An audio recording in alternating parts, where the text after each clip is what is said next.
Damon, I had a chance to catch up with the birthday boy this morning, and I asked him specifically what you were just talking about, that final round 64 at the Masters and the runner-up finish, which means so much to him. And I asked him specifically, what did he find on that Sunday at Augusta National, and how can he use that momentum going forward? I don't know if I found something. I always knew something was there, but it was a matter of everything just sort of clicking together. I certainly putted much better on the Sunday at Augusta. But the ball striking for the most part has been there, and I just needed a round like that just to sort of get myself going, and it was nice to see. Like, it was such a great buzz on Sunday. Colin and I both played really, really well, and I think because each of us was playing well, we probably didn't realize, how tricky the course was playing, because there were some good scores, but it was still, I think the average score was still a little over par for the day. But I think we sort of fed off each other really well, and that probably went into why we both played so well. But yeah, I feel like I could take a lot from the Sunday and build on that sort of momentum and that round and bring it into the rest of the summer. You've had a solid start to the season, but given that momentum that you picked up at Augusta, how do you look at what's coming up next, which are a lot of big events? Yeah, and a lot of big events, and I'm playing a lot in the next few weeks. I'm playing 6 of the next 8 weeks.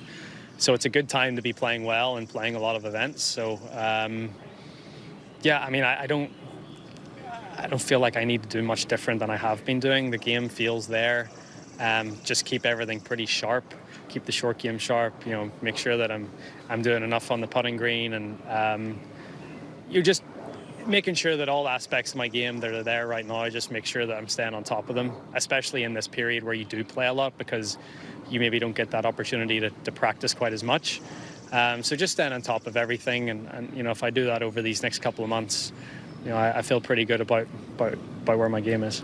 You mentioned just now that playing the U.S. Open at Congressional was probably the best golf you've ever played in your career. Being so close, does this almost feel comfortable to you, being around? A little bit, yeah. I mean, I'm going to go over there this afternoon and see if I can rekindle some of those vibes from 11 years ago. But I've always liked this style of golf. I like this golf in the Northeast.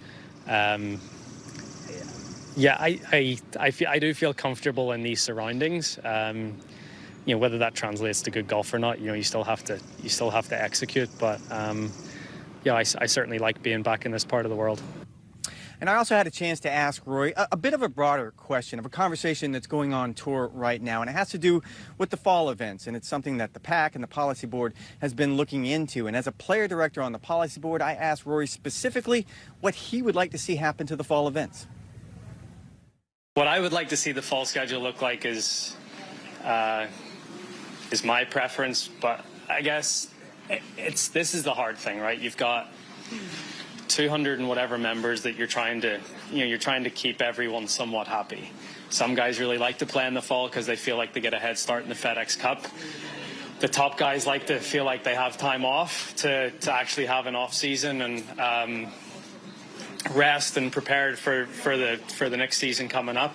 And I guess it's sort of trying to find a balance of that.